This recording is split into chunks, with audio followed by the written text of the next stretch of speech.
My name is Silas Jefferson.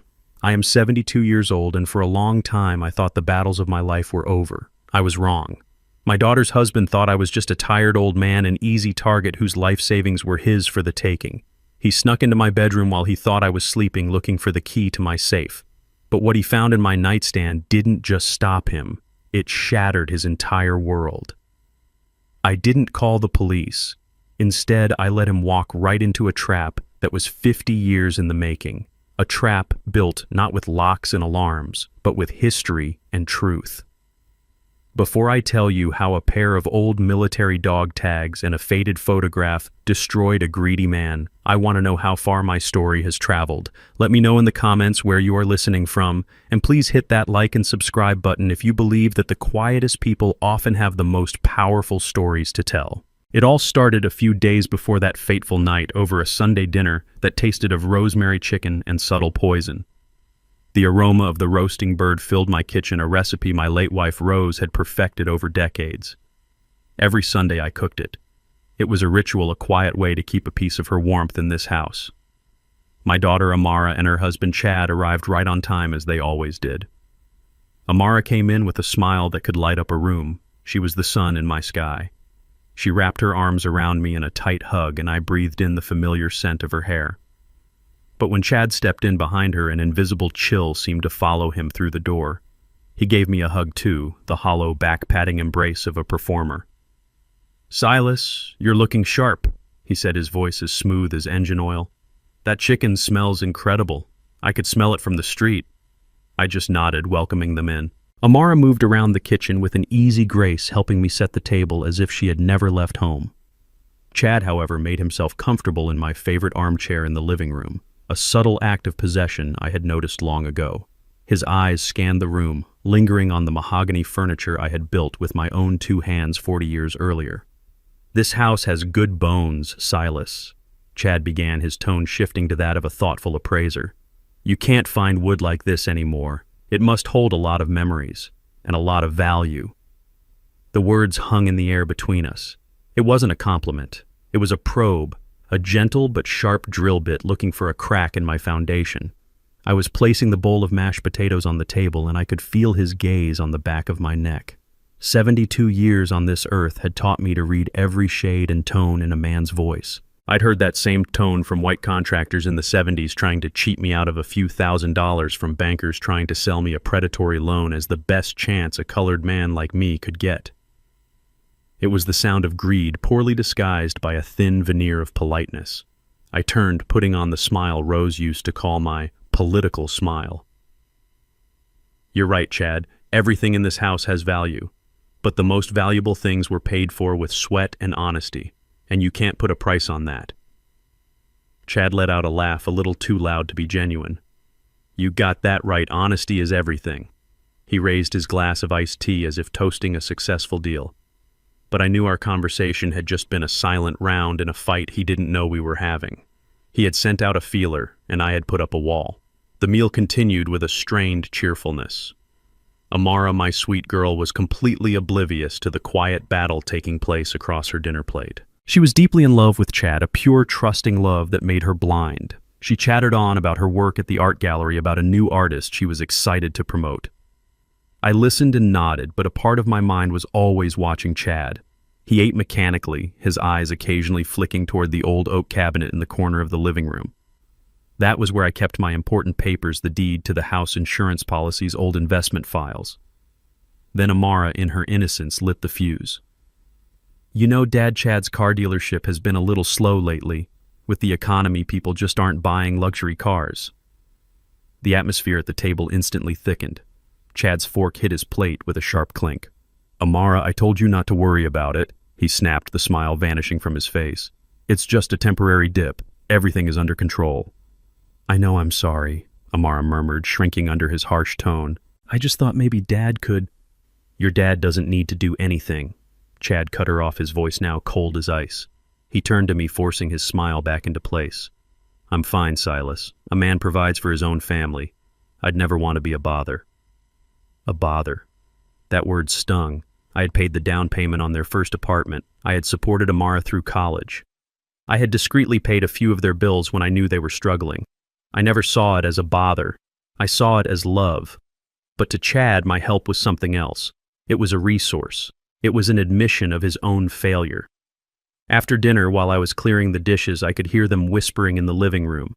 I wasn't trying to eavesdrop, but the walls of this old house are thin, and Chad's frustration was not quiet.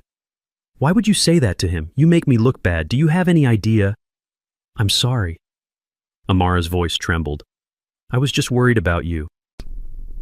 "Well, worrying doesn't pay the bills, does it, Amara?" When they left, Amara hugged me again extra tight as if to make up for the tension. Chad just stood behind her and nodded at me, his eyes making one last sweep toward the oak cabinet. That night I couldn't sleep. I sat in my armchair in the dark staring at that cabinet. The unease in my gut grew into a heavy, cold knot. I missed Rose. She would have seen right through Chad from the first moment. "Silas," she would have said, "that boy's eyes don't smile with his mouth." Rose had an incredible instinct about people, an intuition sharpened by a lifetime in a world that wasn't always kind to a black woman. She was my moral compass, the one who told me when to trust and when to be wary. I built my entire career from a simple carpenter to the owner of a respected construction firm here in Atlanta, on a principle Rose taught me: watch what they do, not what they say. I had dealt with swindlers in expensive suits, with racists who would shake my hand with a smile while trying to sabotage my work behind my back. I knew the smell of a lie, and the scent coming off Chad Miller was getting stronger. He was a wolf, and my daughter was asleep in his arms. I got up and went to the window, looking out onto the dark street. Their car was long gone, but it felt like he was still out there watching, waiting. And then I realized what bothered me most. It wasn't just his greed, it was the condescension. In Chad's eyes, I was just a dying old black man sitting on a pile of assets he felt entitled to. He didn't see the man who worked 16-hour days, who poured his sweat and blood into building this life. He saw an obstacle between him and my money. That's when I heard it. A faint noise from the front yard. I turned off the living room lamp and peered through a gap in the curtains. A car I didn't recognize was parked across the street. Its lights were off. I couldn't tell if anyone was inside. It could have been a neighbor. But my intuition, an old soldier that had been dormant for too long, was now screaming a warning. I stood there in the dark for 10 minutes. The car didn't move. Then my phone vibrated. A text from Amara. "Are you asleep yet?" "Dad, Chad says he's sorry for being grumpy at dinner. He's just been under a lot of pressure at work. He loves you very much. Good night." I looked at the text, then back at the mysterious car. My heart began to pound. Something was wrong. Terribly wrong. I decided to step out onto the back porch for some air to try and calm my nerves. The porch is private, screened in by a wall of bougainvillea that Rose planted years ago. And that's when I heard him, Chad's voice. He wasn't in the car. He was in my neighbor's backyard, hiding in the shadows of a large oak tree, speaking into his phone in a hushed, urgent whisper. He was just close enough for me to hear every word. "I know. I'm handling it," Chad said, his voice laced with irritation. "No, I didn't get anything. The old man is as sharp as a tack. But I planted the seed." There was a pause as he listened to the person on the other end. "I know we're running out of time," he continued, his voice dropping even lower. "Look, I have a plan. The old guy definitely has a safe or something. His generation always does. I just need to find the key. It'll be fine. Just give me a few more days." A block of ice formed in my chest. Every doubt, every vague premonition was now confirmed. He wasn't just greedy. He was plotting, and he wasn't alone. "We," he had said, "we." I backed into the house as quietly as I could. My heart was hammering against my ribs. The betrayal was a bitter taste in my mouth. But underneath the pain, another feeling was rising. A feeling I hadn't felt in a long, long time. It was the cold, calm focus of a man preparing for a fight. Chad had made a fatal mistake. He had underestimated me. He saw a 72-year-old man. He didn't see Silas Jefferson, the engineer who survived the most brutal construction sites, the man who had faced down men far more dangerous than him. The crack in my foundation had just become a chasm, and I knew exactly what I had to do. I wasn't going to confront him. I wasn't going to let him know that I knew. I was going to build him a trap designed with the precision of an engineering blueprint, and when he walked into it, he would never walk out. The game was on. After I slid the glass door shut, the sound of the night was sealed away, but the echo of Chad's words remained bouncing off the silent walls of my home. My first instinct was the hot, immediate rage of a father whose child is in danger. I wanted to storm back out there to confront him in the dark, to see the fear in his eyes when he realized he had been caught. My hands clenched into fists, the knuckles white. I could picture the scene perfectly. His pathetic denials, his desperate lies. But then an image of Amara's face flashed in my mind, her trusting smile, her absolute belief in the man she married. If I confronted Chad now, what would happen? He would lie. He would twist my words. Paint me as a confused old man who misheard things in the dark. He would tell Amara I was trying to break them up out of jealousy or loneliness. It would become his word against mine, and in that battle my daughter's heart would be the only casualty. She would be torn apart, forced to choose, and the poison of doubt would ruin everything, no matter who she believed. I would not put her through that. I would not allow him to make her a victim of his war. The anger began to cool, replaced by something colder, heavier, and far more dangerous resolve. I sank into my armchair, the one Chad had sat in just hours before, and I began to think. I didn't think like a heartbroken father anymore. I began to think like the man I used to be. The engineer who designed foundations, meant to withstand earthquakes. The businessman who navigated the treacherous world of construction in the Deep South, a world where a black man's handshake was never enough, and a contract had to be as solid as steel. In that world I learned that you don't win by yelling louder. You win by being smarter. You win by anticipating your opponent's moves, by understanding his weaknesses, by building a case so airtight that by the time he realizes he's trapped, the door has already been locked behind him. My wife Rose always said, "Don't wrestle with a pig. You both get dirty and the pig likes it." Chad was a pig. He wanted a messy, emotional fight. He would thrive in the chaos of accusations and denials. I would not give him that satisfaction. No, I would not confront him. I would do something else entirely. I would build him a stage. I would write the script. I would hand him the props. And I would let him, with his own greed and arrogance, perform his own downfall for the world to see. He wanted the key to my safe fine.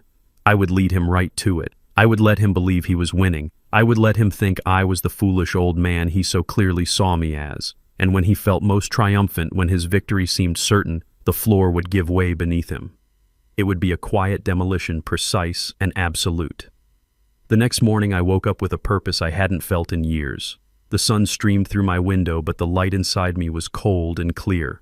The plan I had formed in the darkness now seemed like the only possible path forward. It was time to set the bait. I waited until mid-morning, a time I knew Amara would be at the gallery and Chad would be between appointments at the dealership. I needed them both to be a little distracted, a little rushed. It would make my performance more believable. I picked up the phone and took a deep breath. I practiced in my head, letting a slight tremor enter my voice, adding a layer of tired vulnerability that would be music to a predator's ears. I was no longer Silas Jefferson the engineer. I was now Silas Jefferson, the concerned, slightly confused old man who needed help. I dialed Amara's number. She answered on the second ring, her voice bright and cheerful. "Hi, Dad. Everything okay?" "Amara, honey, it's Dad." I began, my voice a little rough, a little hesitant. "Sorry to bother you at work." "You're never a bother, Dad. What's wrong?" "You sound tired." It was so easy for her to show concern, so natural. The thought of what I was about to do to her world made my heart ache, but it was a necessary pain. A surgeon's cut to remove a cancer. "Oh, I'm all right, sweetheart. Just old man's thoughts, you know." I let out a long, weary sigh, a sound I had perfected over the years to end boring phone calls. Now it was a tool. "You heard about Harold, my old friend from the fishing club, didn't you? He passed last week."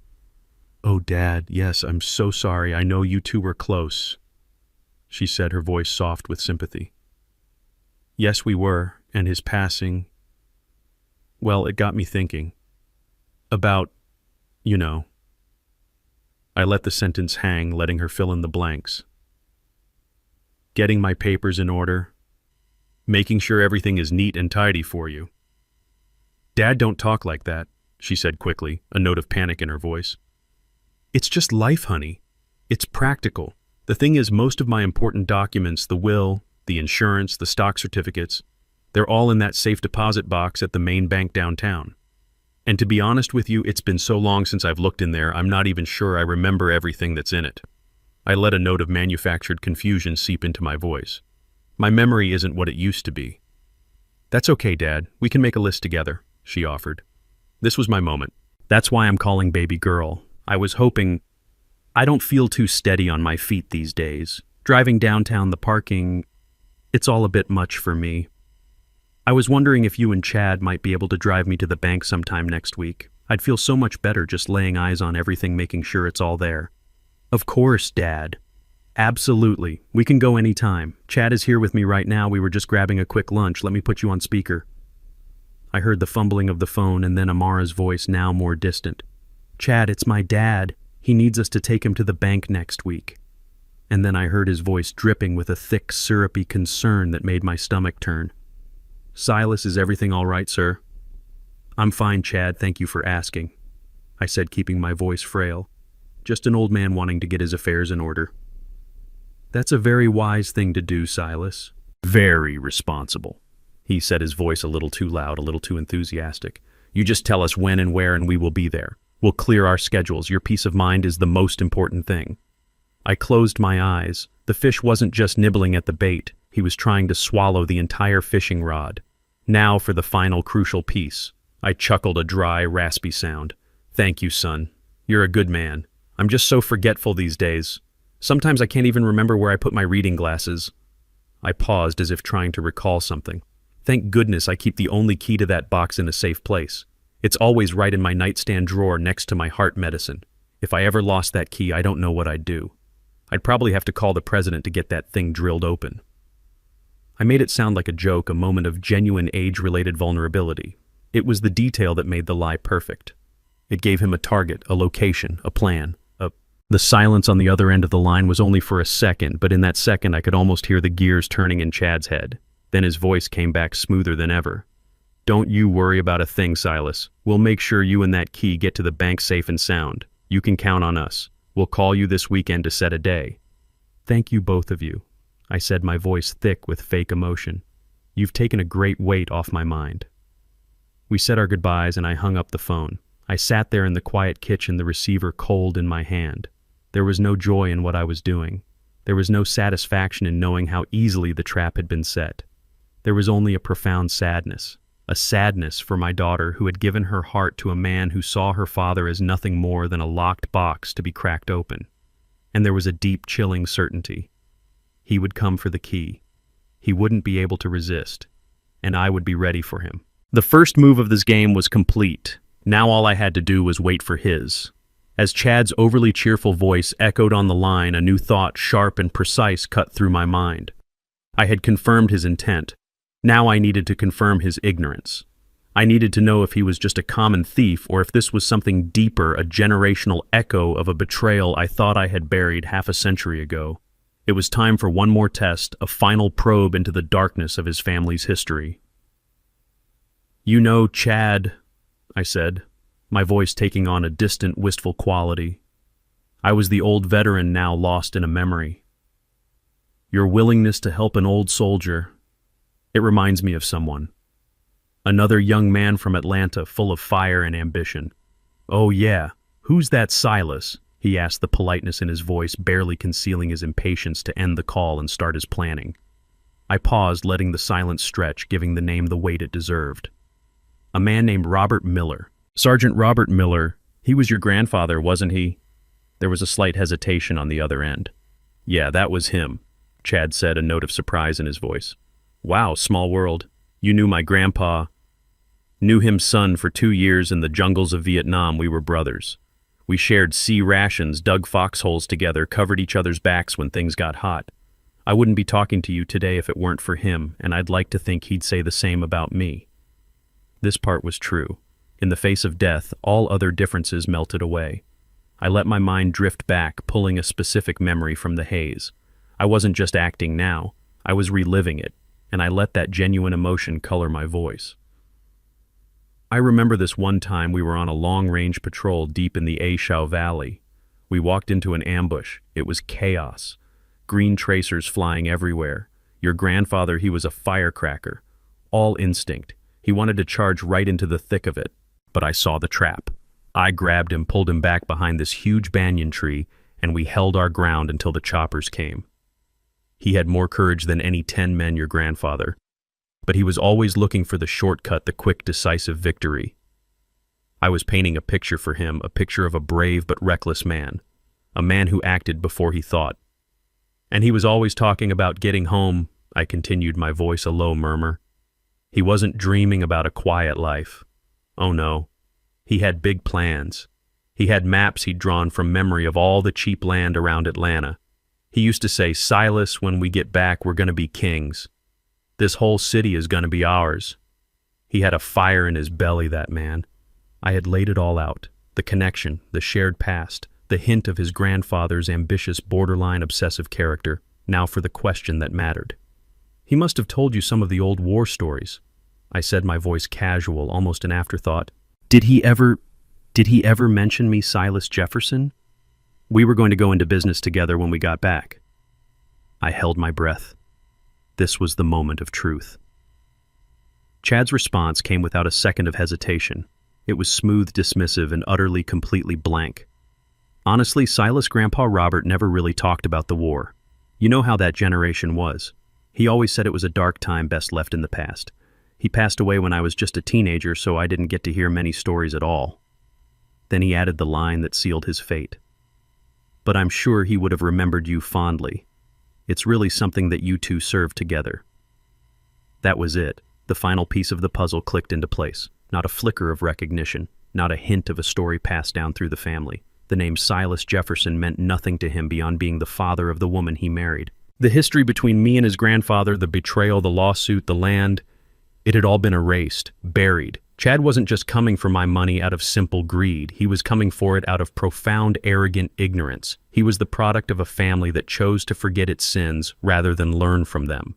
This knowledge didn't make me angry. It made me calm. It meant he was predictable. It meant my trap, the one he couldn't even conceive of, would work perfectly.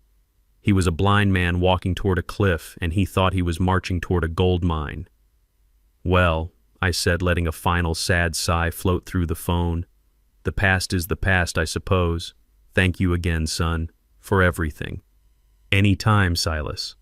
You take care of yourself, you hear?" "I will," I said softly, a chilling double meaning in my words. "I most certainly will." I hung up the phone, and the silence of the kitchen returned, but it was a different silence now. It was the quiet of a perfectly calibrated machine waiting for the right moment to spring to life. The morning after the phone call, the house was filled with a quiet, determined energy. The game was no longer just in my head. It was time to move the pieces on the board. My first call was not to a friend or a family member. It was to my lawyer, David Hayes. The Hayes family and the Jefferson family went back a long way. David's father, Franklin Hayes, had been a young, razor-sharp lawyer fresh out of law school when he took my case in 1978.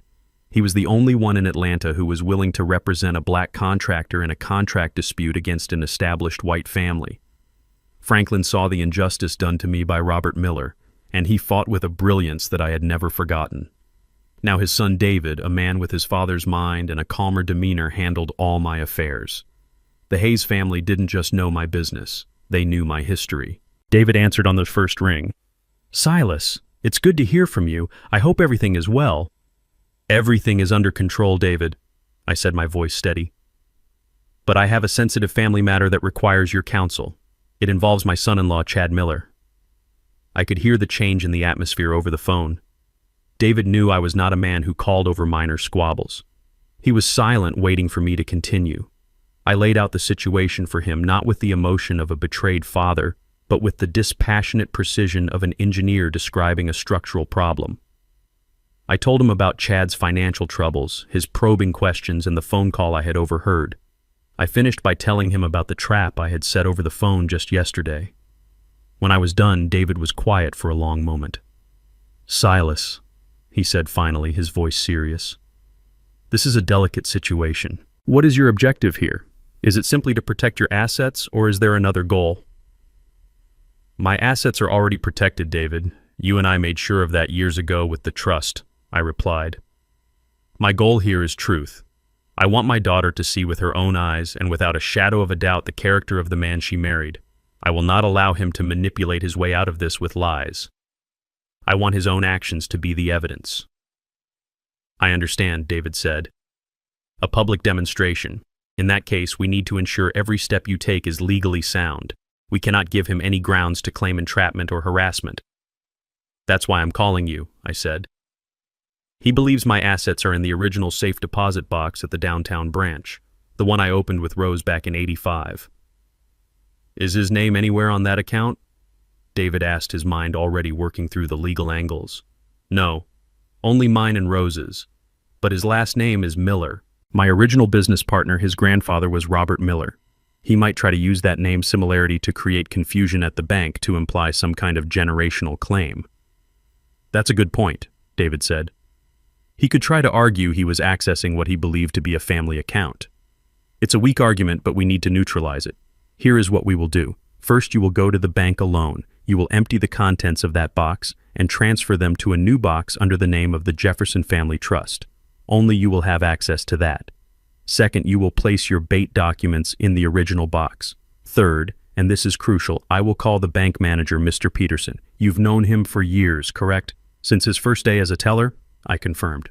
Good. I will inform him that you have concerns about unauthorized access attempts on your account by a third party. I won't name Chad, but I will clarify the specific names on the box and instruct him to be on high alert.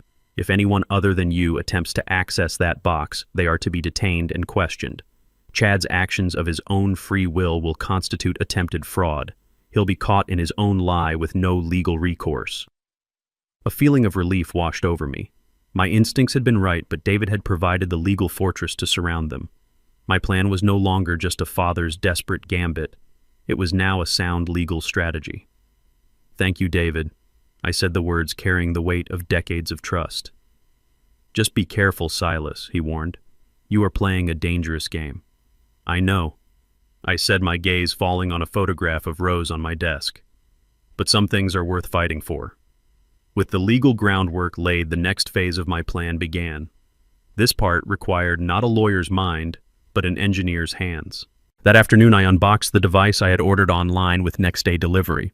It was a marvel of modern technology, a high-definition camera so small the lens was no larger than the head of a pin. In my day, surveillance equipment was bulky and obvious. Now it was nearly invisible. A perfect tool for a quiet war. I took the device into my bedroom. For a moment, I stood in the center of the room, looking around at this space that had been my sanctuary for nearly 50 years. This was where I had slept beside Rose every night. This was where Amara had crawled into bed with us during thunderstorms. It was a place of peace, of vulnerability, of absolute trust. And I was about to turn it into a theater of betrayal. A profound sadness settled in my chest. I felt like I was desecrating a sacred place. But the feeling passed, replaced by the cold necessity of the task at hand. This was no longer just a bedroom. It was a work site. And the job was to build a perfect trap. My eyes scanned the room, not as a resident, but as a surveyor. I considered the angles, the lines of sight. The target was the nightstand by my bed. The point of entry was the doorway. Chad would be quiet. He would use the dim light from the hallway or his phone. I needed a vantage point that was unobstructed, elevated, and utterly beyond suspicion. My gaze drifted upward and settled on the smoke detector, a simple white disc centered on the ceiling. It was perfect. No one ever looks at a smoke detector. It is designed to be ignored until it screams. I didn't rush. I went to my workshop in the garage, the place where I still tinkered with old clocks and repaired furniture. I gathered my tools, laying them out carefully on a soft cloth on my bed. Not a rusty screwdriver from a kitchen drawer, but my precision toolkit, a set of jeweler's screwdrivers, a pair of delicate forceps, a variable speed Dremel with a pin-sized drill bit, and a pair of wire strippers. These were the tools of a craftsman, an extension of my own hands. I placed a small, sturdy stepladder beneath the smoke detector. As I climbed, my movements were slow, but they were not the movements of a frail old man. They were the deliberate economic movements of someone who has spent a lifetime respecting heights and handling tools. There was no tremble in my hands as I carefully twisted the cover off the detector. Inside was a simple circuit board and a 9-volt battery connection. Amateurs would have tried to hide a battery-powered camera inside one that would die in a matter of hours. That was not my plan. I had chosen a camera that could be wired into a low-voltage power source. Using the forceps, I gently disconnected the existing wiring. My hands, wrinkled and scarred from a lifetime of hard labor, were surprisingly nimble as they worked with the tiny, delicate components. I selected the smallest drill bit and with the quiet hum of the Dremel bored a single perfectly centered hole through the plastic casing no wider than a pencil lead. It was invisible from the floor. Then came the delicate part. I threaded the camera's minuscule wires through the casing and spliced them directly into the detector's own power leads. It was a simple trick for anyone who understood basic electronics. The camera would now have a constant, uninterrupted power supply. It would never run out of batteries. It would be a silent, sleepless eye watching and waiting for as long as I needed it to. I fitted the tiny camera lens into the hole I had drilled. It sat flush with the plastic, indistinguishable from a tiny molding imperfection. Before closing it up, I pulled out my phone and synced it with the camera's secure, encrypted feed. The screen flickered to life, showing me my own room from a god's eye view. The image was crystal clear. I could see the grain of the wood on my nightstand, the title of the book resting on it, the very weave of the quilt on my bed. I got down from the ladder and walked the path Chad would take from the door to the nightstand. I watched myself on the screen. There were no blind spots. The vantage point was perfect. It would capture everything. With the test complete, I climbed the ladder one last time and carefully twisted the cover back into place. It clicked shut with a soft finality. I stepped back and looked up. It was just a smoke detector again. A benign, necessary object hanging silently from the ceiling. But now it was my witness. It was my truth detector. I cleaned up my tools, leaving no dust, no stray wires, no evidence of my work. The bedroom was as it had been, but everything had changed. It was no longer just a sanctuary of the past. It was now a fortress, waiting patiently for the siege to begin. The following morning, I did not dress in the comfortable slacks and polo shirt of a retiree. I put on a dark gray suit, a crisp white shirt, and a tie that Rose had given me for our 40th anniversary. I was not a man puttering around his house today. I was the chairman of Jefferson Construction, and I was going to a business meeting.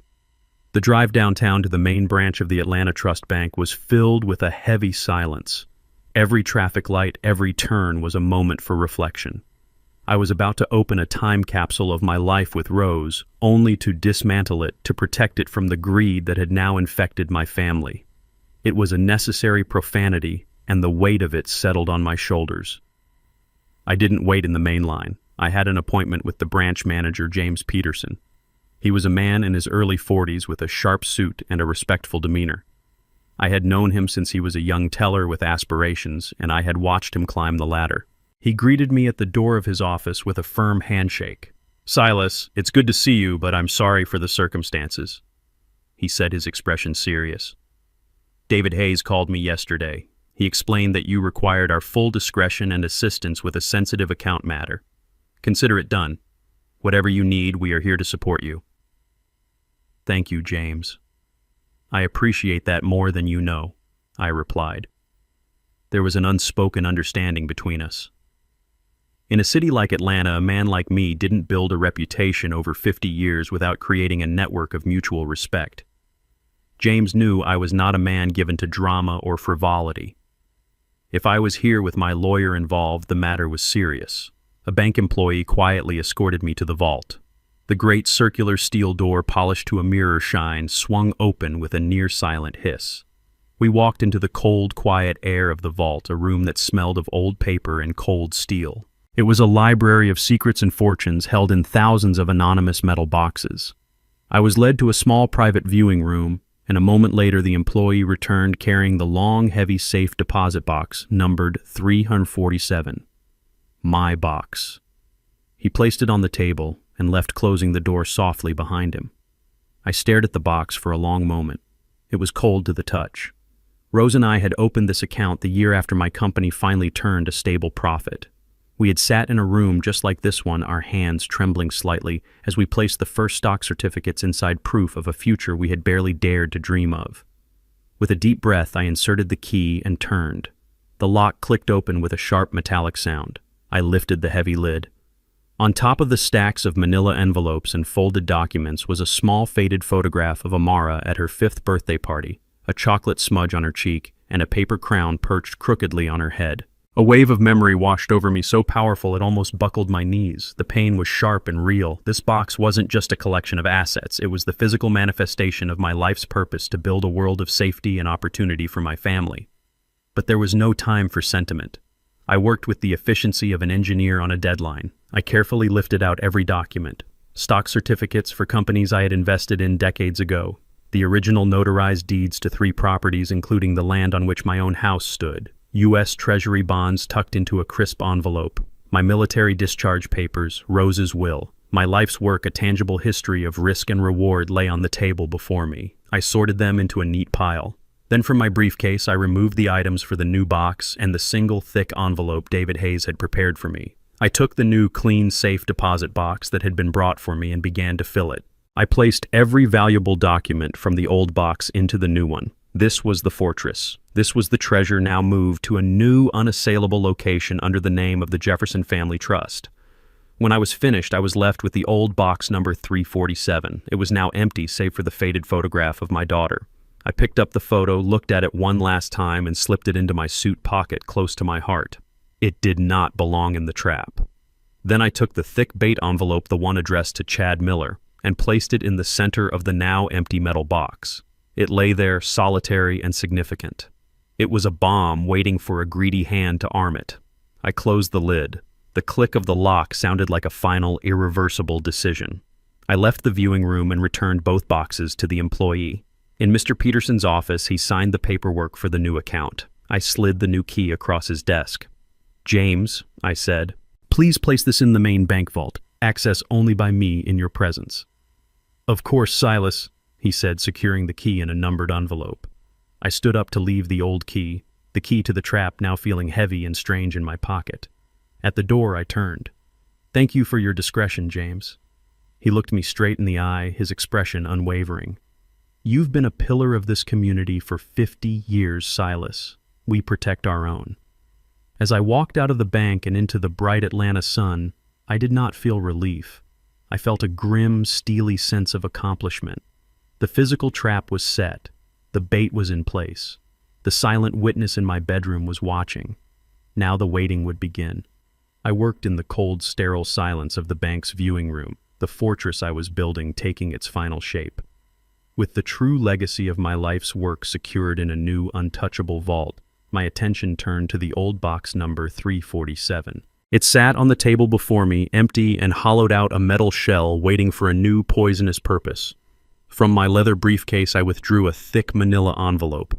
It was not the one David Hayes had prepared.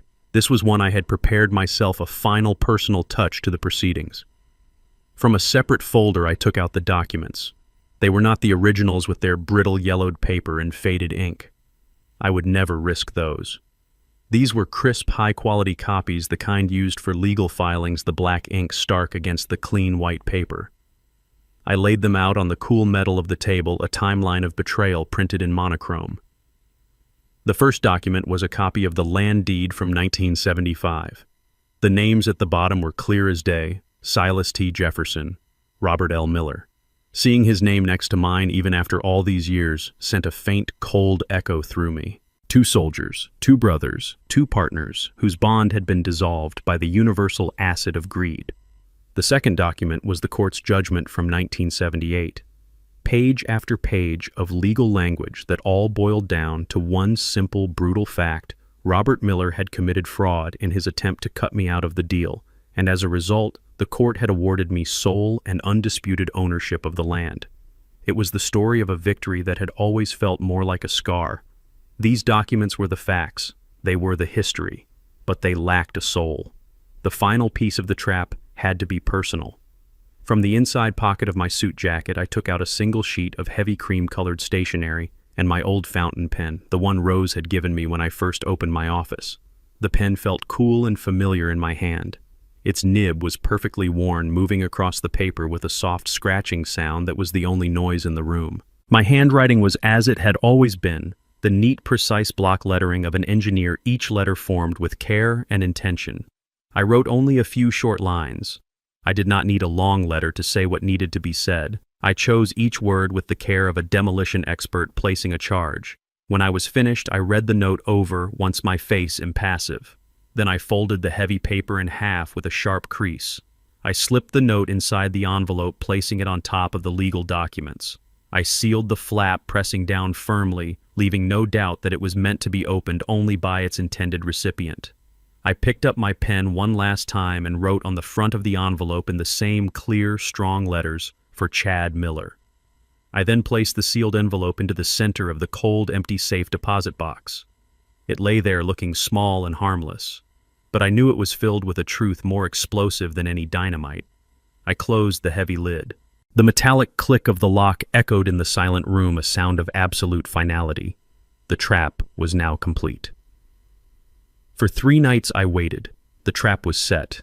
The house was quiet, and the silent eye in my bedroom kept its vigil. I would lie in my bed feigning sleep while watching the live feed from the camera on my phone, the screen hidden under my blanket. I watched the shadows lengthen and shorten in my empty room. I watched dust motes dance in the moonlight. The waiting was a unique kind of torture, a slow-burning tension that tightened in my chest with every passing hour. I knew he would come. Greed is not a patient emotion. On the 4th night, it happened. Just after 2 in the morning, the time when sleep is deepest, the screen on my phone showed a change. A thin sliver of light appeared as my bedroom door creaked open inch by silent inch. A figure slipped inside a shadow against the dim light of the hallway. It was him. From my vantage point on the screen, I watched him stand motionless by the door for a full minute, listening. I could imagine the sound of my own slow, steady breathing, a performance of sleep I had been practicing. Satisfied, he moved into the room. He didn't use a flashlight. Instead, he used the weak, ghoulish glow of his own phone screen to navigate. It cast strange, dancing shadows on his face, illuminating him from below. The camera, with its crisp night vision, saw him perfectly. It saw the thin sheen of sweat on his forehead. It saw the mixture of fear and determination in his eyes. He moved with a thief's practiced stealth, his feet making no sound on the old hardwood floor. He reached the nightstand. My nightstand, the one I had built with Rose the first year we were married. The camera recorded the slight hesitation in his hand as he reached for the drawer pull. He shot a quick, nervous glance at the large lump in the bed where he thought I was sleeping peacefully, oblivious. Then, with infinite slowness, he pulled the drawer open. The old wood made a soft, groaning sound, a sound that in the dead silence of the room must have sounded like a scream to him. He froze, waiting, but I did not stir. The camera had a perfect, unobstructed view into the drawer. He angled his phone to see inside, his eyes immediately fixed on the 2 objects lying there, the single, shiny key to the safe deposit box, and beside it the dull, tarnished metal of my old dog tags. He reached in his fingers, closing around them both. He lifted them into the faint light. The camera was so clear I could see the reflection of his phone screen in the surface of the key. And then came the moment I had been waiting for. He looked at the dog tags. I watched his face, this man who had married my only child, as he processed what he was seeing. I saw his brow furrow in concentration as he read the first name, Silas T. Jefferson. Then I saw his eyes shift to the second tag, the one I had placed directly beneath my own. The camera captured the exact moment the information registered. His eyes widened. His jaw went slack. The confident greed on his face dissolved, replaced by a mask of pure, uncomprehending shock. He mouthed the name, a silent word on the screen, Robert L. Miller. He stared at the tags for what felt like an eternity. He looked from the name on the metal to the sleeping form in the bed, then back to the name. He was a man whose simple plan, Rob the old man, had just collided with an impossible piece of history. The camera, of course, couldn't record his thoughts, but his face told the story. It was a storm of warring emotions. The greed that had brought him here was now fighting a tidal wave of confusion. This wasn't supposed to be complicated. For a long moment I thought he might turn back. I saw the doubt, the fear. He held a piece of a puzzle he didn't even know existed, and it unnerved him. But then I saw the shift. His expression hardened, his jaw tightened. The confusion was pushed down, suppressed by the stronger, more primal urge that had driven him from the start. Greed won. He made a decision. He carefully placed the dog tags back in the open drawer. The past was a mystery he couldn't solve, and he didn't have time for it. But the key was the future. It was tangible. It was the answer to his problems. He curled his fingers around the key, and his hand slipped into his pocket.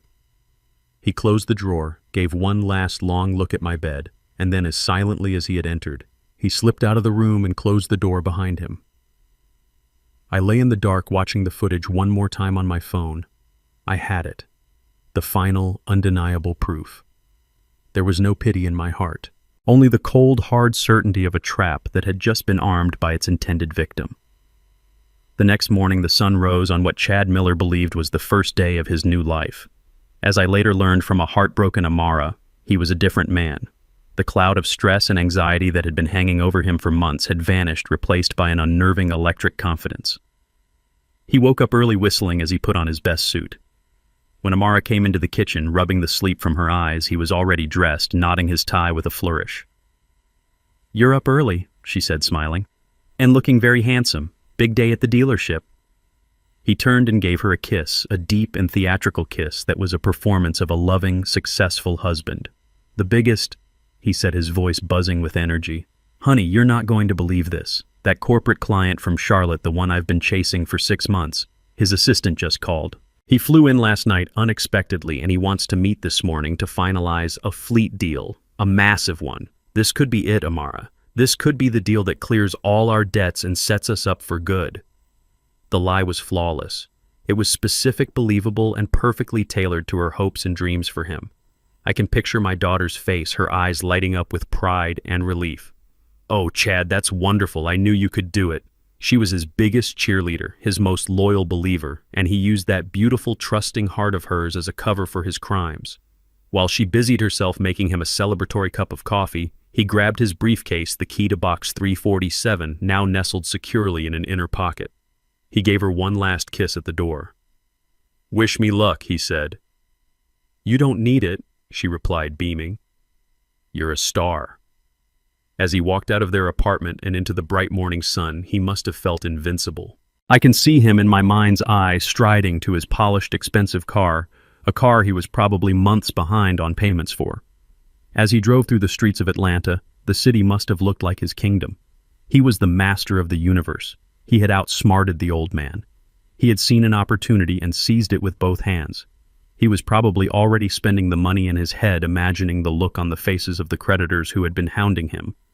He wasn't just getting out of debt, he was getting revenge on a world he felt had underestimated him. He likely thought of me with a kind of smug pity. Poor old Silas, a relic from another time, too sentimental and too slow to see the modern world for what it was. He had no idea that the past he so casually dismissed was about to rise up and swallow him whole. He felt like a king driving to his coronation. He had no idea he was a lamb driving to the slaughter.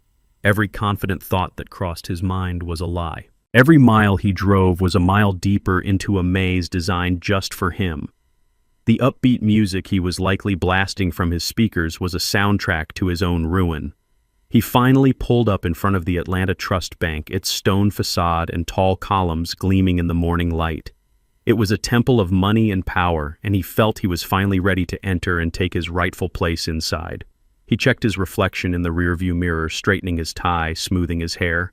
He adjusted his expression into one of quiet, confident wealth, the look of a man who belonged in a place like this. He got out of the car and walked with a purposeful stride toward the grand bronze doors. He was not a thief skulking in the shadows. He was Chad Miller, a man on the rise, a man about to claim his fortune. He walked into that bank believing he was the smartest man in Atlanta. He was about to learn in the most permanent way possible that he was wrong. He pushed through those heavy bronze doors and stepped into the cool marble sanctuary of the Atlanta Trust Bank. I can picture him pausing for a moment, letting the atmosphere of old money and quiet power wash over him. To him, this was not a place of business. It was the finish line. The lobby was hushed, the only sounds being the soft tapping of keyboards and the distant muffled ring of a telephone. He walked across the polished floor, his expensive shoes clicking with a confidence he did not truly own, and took his place in line. He looked for all the world like a man who belonged there. When he reached the teller's window, he produced a charming, easy smile. It was the same smile he used to sell cars, the one he had used to win my daughter's heart. "Good morning," he said, his voice smooth and friendly. "I'm here to access a safe deposit box. Number 347. He placed the key on the counter with a soft clink. The teller, a professional woman with a neutral expression, took the key. "Of course, sir. May I see your ID?" Chad slid his driver's license across the counter. Certainly. Chad Miller. I can imagine the scene as the teller typed the information into her computer. Her polite smile never wavered, but her eyes would have seen the flag on the account, the note from her manager. Just one moment, sir, she would have said. The primary name on this box is Jefferson. The original co-signer was a Robert Miller. Chad was prepared for this. He leaned in conspiratorially, lowering his voice. That's right. Robert Miller was my grandfather. Silas Jefferson is my father-in-law. He's getting on in years and isn't feeling well today. He's asked me to come down and retrieve some important documents for him. The lie was plausible, wrapped in a believable story of family duty. The teller simply nodded. I understand, sir. As this is a slightly unusual access request, I'll just need to get the branch manager to assist you. Please have a seat. It will only be a moment. For a split second, a flicker of panic must have crossed Chad's face. The manager. Was this a complication? But before the fear could take root, Mr. James Peterson emerged from his office, his hand extended, a professional, welcoming smile on his face. Mr. Miller James Peterson, it's a pleasure. We've been expecting you. Please write this way. We'll get this sorted for you immediately. That single phrase, we've been expecting you, must have felt like a validation. Of course they were expecting him. He was an important man handling an important transaction. His brief flicker of fear vanished, replaced by a surge of renewed arrogance. He followed Mr. Peterson, his stride confident once more. He was being given the VIP treatment. They walked across the lobby, their footsteps echoing in the high-ceilinged space. They passed through a heavy gate of wrought iron and stood before the vault itself. The door was a magnificent thing, a foot of polished steel and intricate locking mechanisms. For Chad, it was a gateway to his dreams. With a series of quiet, powerful clicks, Mr. Peterson and another employee unlocked and swung the massive door open. Chad stepped into the cold, climate-controlled air of the vault. The silence in here was different. It was absolute, the kind of silence that absorbs all sound.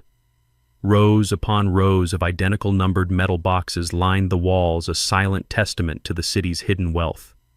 An employee in a crisp uniform took the key, consulted a ledger, and walked down one of the aisles.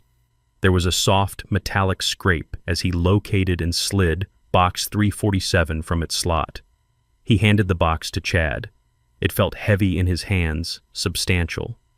He could feel the imagined weight of stock certificates and bearer bonds, the dense reality of a fortune. It was everything he had dreamed of. The first viewing room on the left is available, Mr. Miller, Mr. Peterson said politely. Take all the time you need. The door to the small, wood-paneled room clicked shut behind him, leaving him in complete privacy. He placed the box on the polished table. For a moment, he just stared at it, his own reflection looking back at him from the smooth metal surface. His heart was hammering in his chest. His palms were sweating. This was it. The culmination of his plans, the solution to all his problems, the beginning of his real life. He took a deep, shaky breath, the air tasting of victory. He reached into his pocket and took out the key. His hand trembled slightly as he fitted it into the lock. It slid in with a smooth, satisfying precision. He gripped the head of the key, his knuckles white. Everything he wanted in the world was just a single motion away. He took one last look around the silent room, a triumphant smirk playing on his lips. Then he turned the key. A loud, definitive click echoed in the small room, a sound that sealed his fate forever. With the key turned, the final barrier was gone. I can see him in that silent room, a triumphant grin spreading across his face.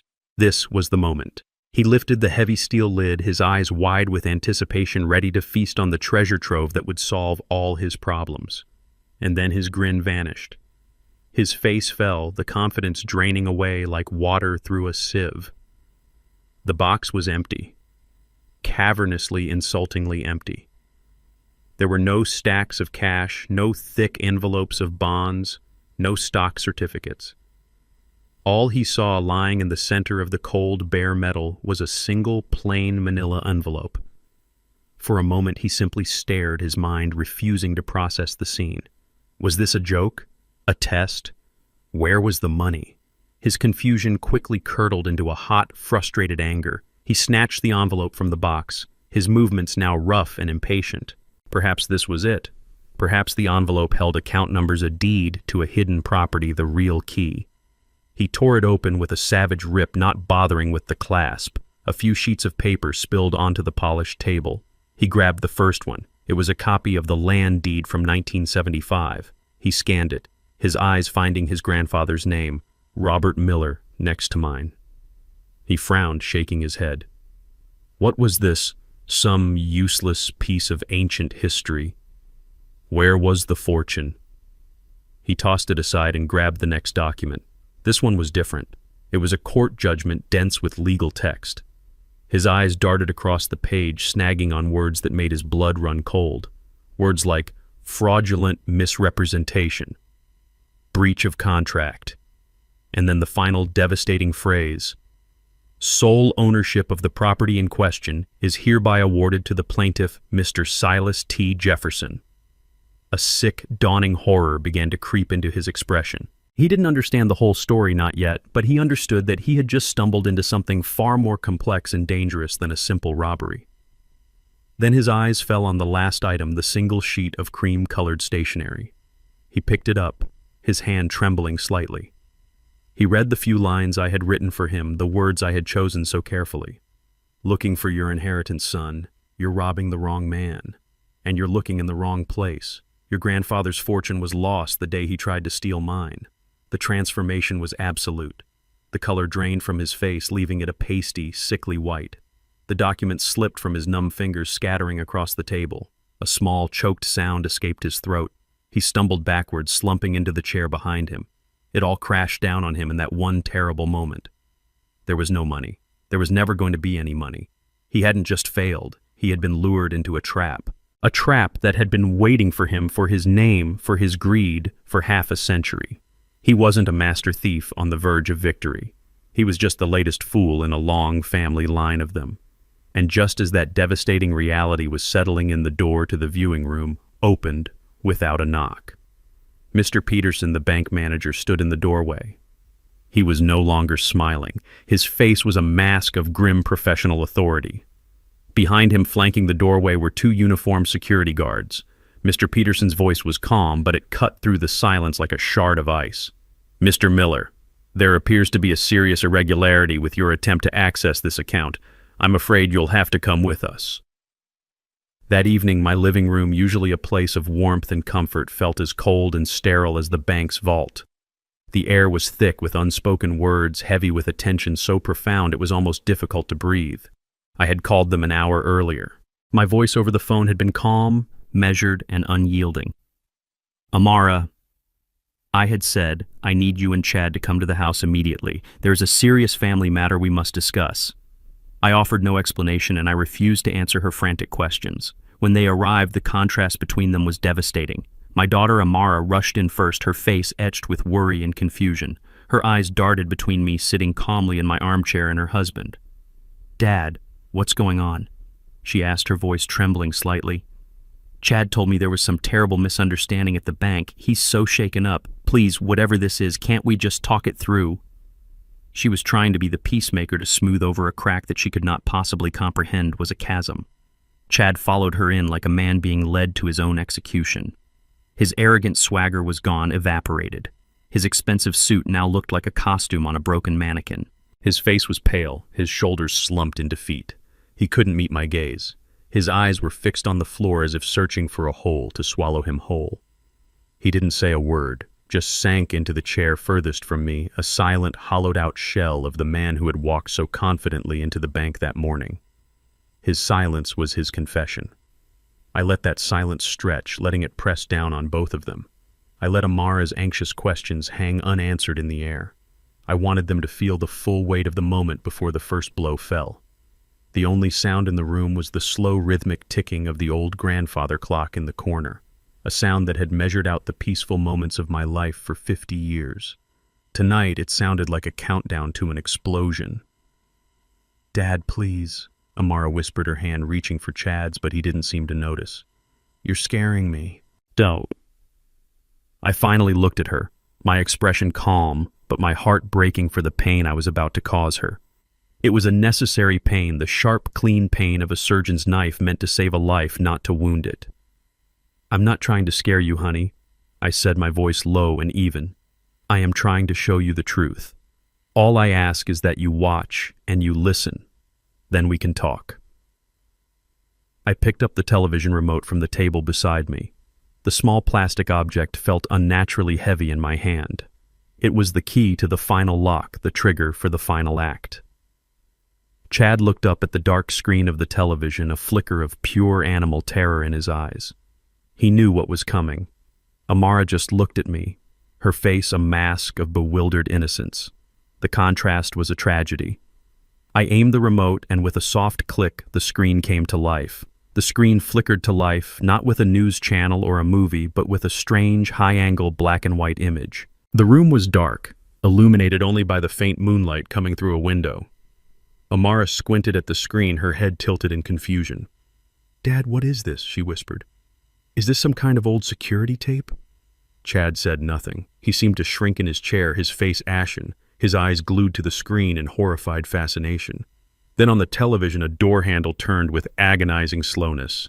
The door to my bedroom opened. A figure slipped in. That's your room," Amara said, her voice barely audible. She recognized the figure, the familiar build and gait. "Chad, what are you doing?" She looked from the screen to the real Chad, who sat frozen beside her, a living statue of guilt. She was still searching for an innocent explanation. Maybe he had been checking on me. Maybe he had left his phone charger. Her mind was clinging desperately to the image of the man she thought she had married. On the screen, her husband moved with a stealth she had never seen before. He crept across the floor toward the nightstand. I watched my daughter's face. I saw the moment her desperate hope for a simple explanation began to die. It was when she watched his hand, her husband's hand, reach out and slowly, deliberately pull open the drawer of my nightstand. A small gasp escaped her lips. Her own hand flew to her mouth as if to stifle a cry. This was not the action of a man checking on his father-in-law. This was the action of a thief. The silent, grainy figure on the screen rummaged for a moment before pulling out the key and the dog tags. Amara leaned forward, her eyes wide, trying to comprehend what she was seeing. The on-screen Chad looked at the tags, a flicker of confusion crossing his face even on the low-resolution video.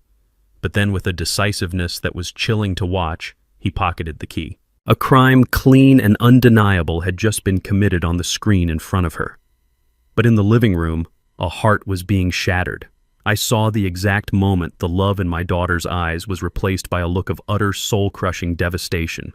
The man she had built her life with, the man she had defended just minutes ago, the man she loved was a liar and a thief. The betrayal was so absolute, so complete, that it left no room for anger, only a vast, empty canyon of pain. Tears began to well up in her eyes, but she did not make a sound. They spilled over, tracing silent paths down her cheeks.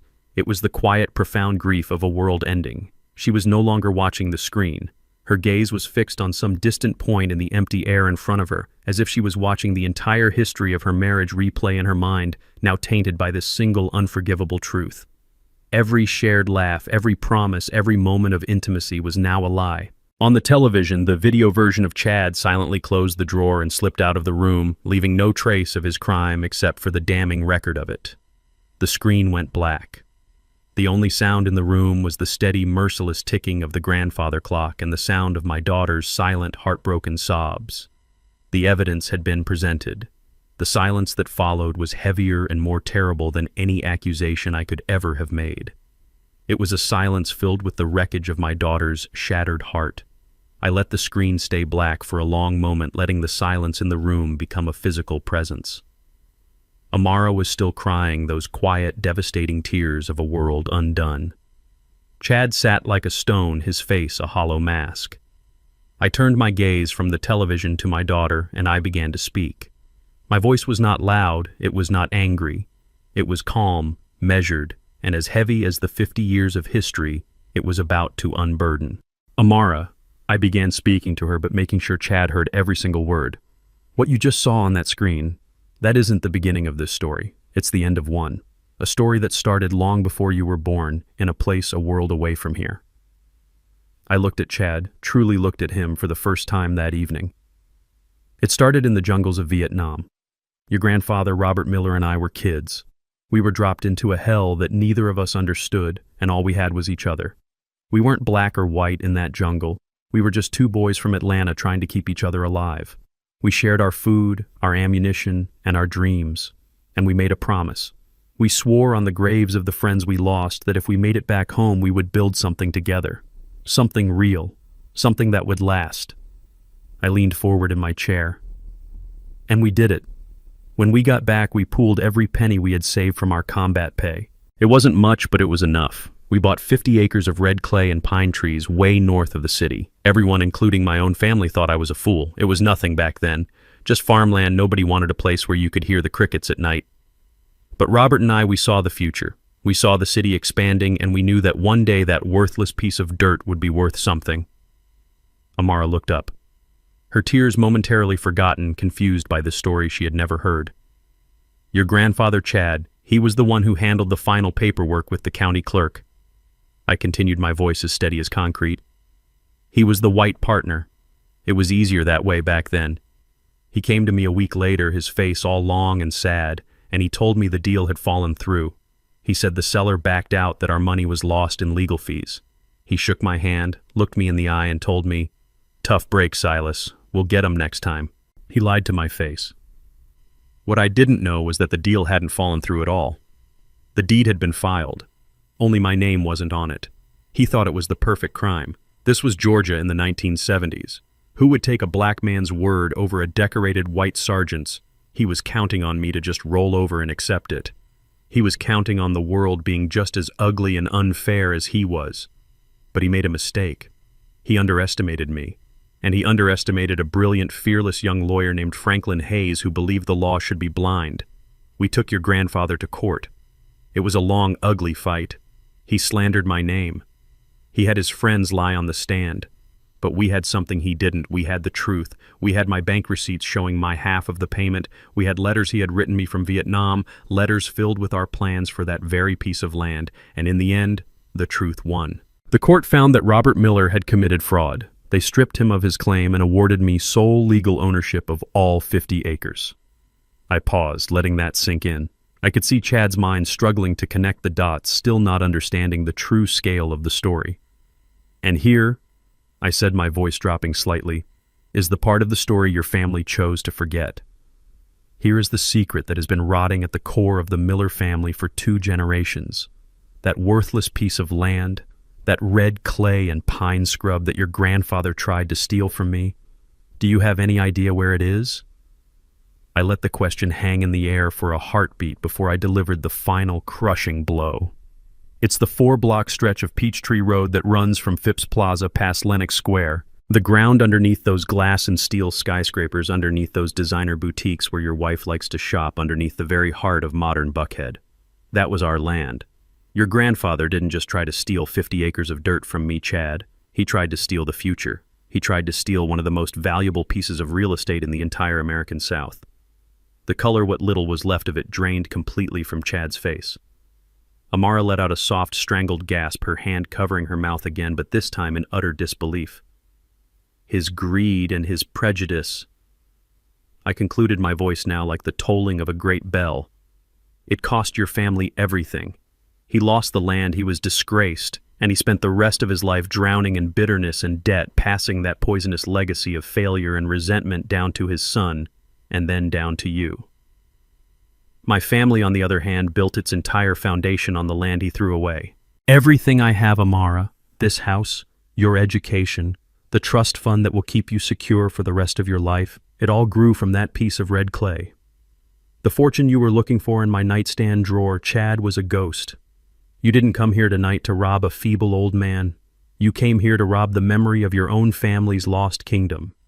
And just like your grandfather, you failed. When my story was finally told, the silence that fell upon the room was different. It was not the tense, anxious silence of before. It was the vast, empty silence that follows a great and terrible storm, a silence filled with the wreckage of what has been destroyed. Chad sat utterly broken, a man hollowed out by the truth.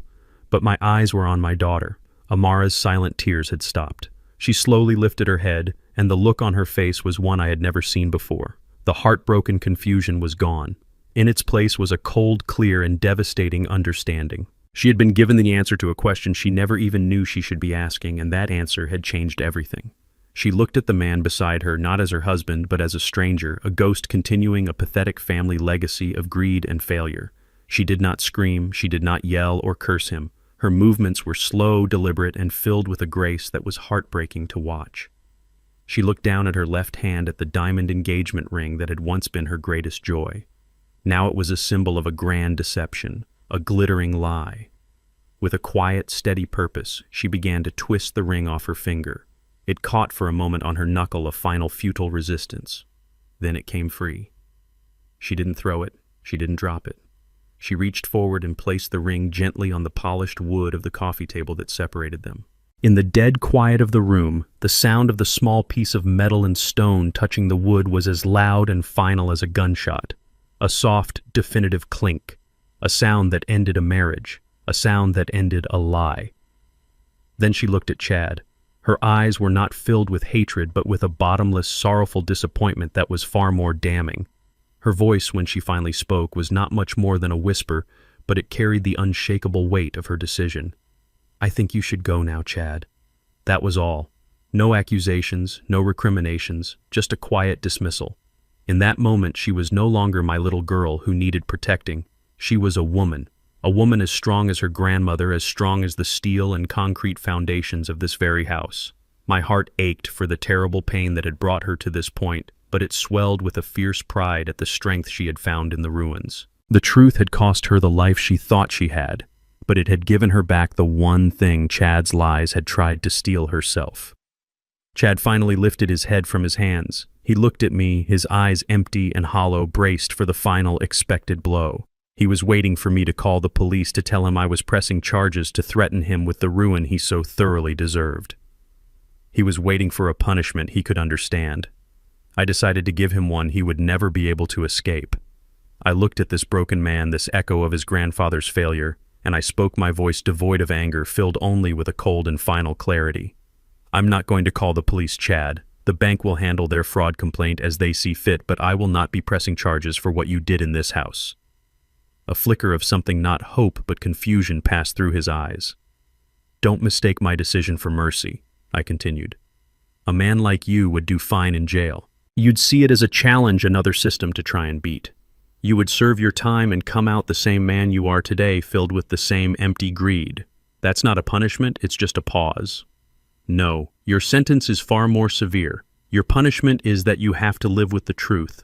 From this day until the day you die, you have to wake up every morning knowing exactly who you are. You have to know that you are the descendant of a petty, prejudiced thief who threw away a fortune. You have to know that you had the chance to break that cycle, but instead, you repeated his exact pathetic mistake. But worst of all, you have to live for the rest of your life knowing that you held the love of a good and decent woman, my daughter, in your hands, and you threw it all away for nothing, for a ghost. That knowledge, Chad, will be your prison. The truth will be your cellmate, and it will never let you go. Now," I said, my voice dropping to a near whisper, "get out of my house." Chad walked out of the house and out of our lives. He was a ghost, a story we would never tell again. In the months that followed, a quiet healing began. The angry wounds of betrayal slowly scarred over, replaced by a stronger, more honest bond between my daughter and me. One warm autumn afternoon, we sat together on the back porch, the one I had built for Rose so she could watch the hummingbirds. Amara was sketching in a notebook, her expression peaceful and focused for the first time in a long while. She had thrown herself into her work at the gallery, her passion now a source of strength rather than a distraction. "I'm curating a new exhibit," she said softly, not looking up from her page. "I'm calling it Foundations, for artists whose work explores their own hidden histories." She paused, then looked up at me, her eyes clear and steady. "I think I'm finally ready to start exploring mine." I smiled a real genuine smile. "Your mother would be so proud of you, Amara." "I know," she said, a sad but beautiful smile touching her own lips. "I feel like I'm just getting to know her." Looking at my daughter, then I saw not a victim but a survivor. I saw the unshakable strength of her grandmother in her eyes. The greatest treasure I had ever possessed was never locked away in a bank vault. It was right here, sitting with me in the afternoon sun in the garden Rose had planted in the remarkable woman we had raised. I had spent my life building things that were meant to last: houses, a company, a fortune. But in the end, the only foundation that truly mattered was the one I had built with my family. A foundation strong enough to withstand the terrible weight of the truth. And that was a legacy worth fighting for. The most important lesson this ordeal taught me is that the past is never truly buried. Sins and secrets don't just fade away. They seep into the ground and poison the roots of future generations. A fortune built on a forgotten crime is a house built on sand destined to collapse. Chad thought he was chasing a treasure, but he was only chasing the ghost of his grandfather's greed. True inheritance isn't money or property. It's the character and integrity we pass down. That is the only legacy that can never be stolen or lost. If my story has moved you, please consider subscribing to the channel. There are many more stories to tell, and your support helps me share them with the world. Click that subscribe button, and you won't miss what's coming next.